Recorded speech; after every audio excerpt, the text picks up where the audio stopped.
Welcome to day 2520 of What's Up to Now. Sharon Horne-Ellstrom here, sharing and kind of journaling and documenting my journey.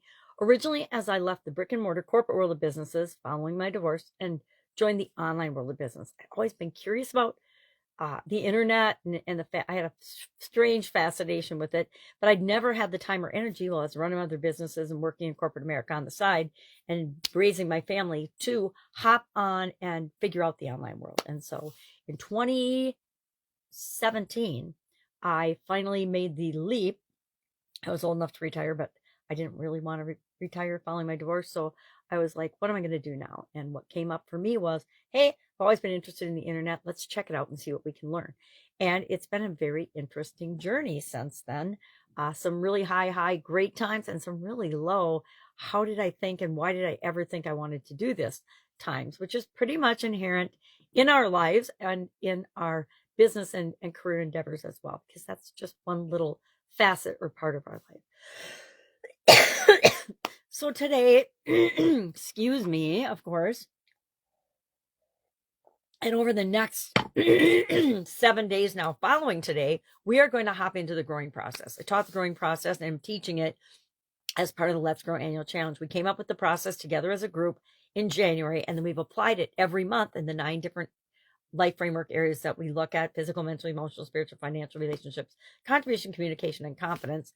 And this month, now for the next 7 days, and I'm going to do it in this group, in the Let's Grow Annual Challenge private Facebook group, as well as my Supersize Your Business group, because I'm asking myself, if I'm teaching and sharing these things with the people I consult with and with the people in my challenges, why am I not sharing it on my Supersize Your Business group? And so I'm merging those a little bit more together this year in terms of the topics that I discuss in my content. So growing process clearly applies to supersizing and growing your business. So why would I not share that process? And why didn't I share it, like in February of this year? Because I didn't. I had other things going on and other priorities, and I had set other things in motion for that group for this year. And I'm like, it seems like a whole lot of doubling up on my energy and effort and research when I can very often share the same information in both groups. So we're going to apply the growing process to supersizing and growing your business. We're going to pick one area today of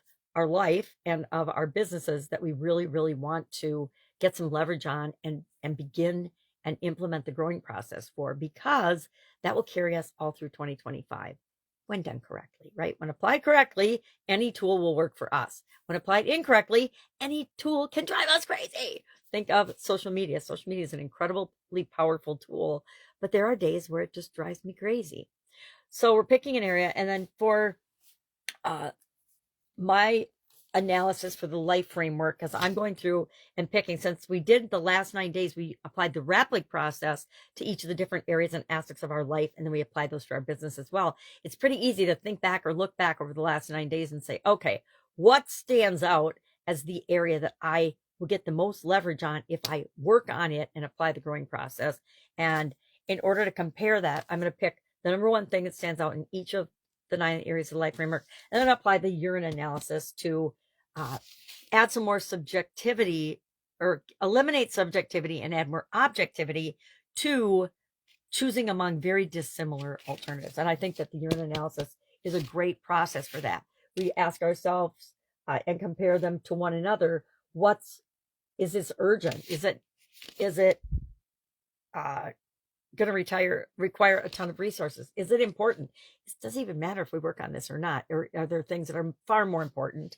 Is it necessary? And with important, I'm like, well, is it significant? Does it matter to me? It doesn't matter if it matters to anybody else. If it's something that will make a huge impact on my life and give me leverage to get results in other areas, I don't care what other people think. I'm going to do it because it's going to be the best thing for me. And that's how we should make all of our decisions.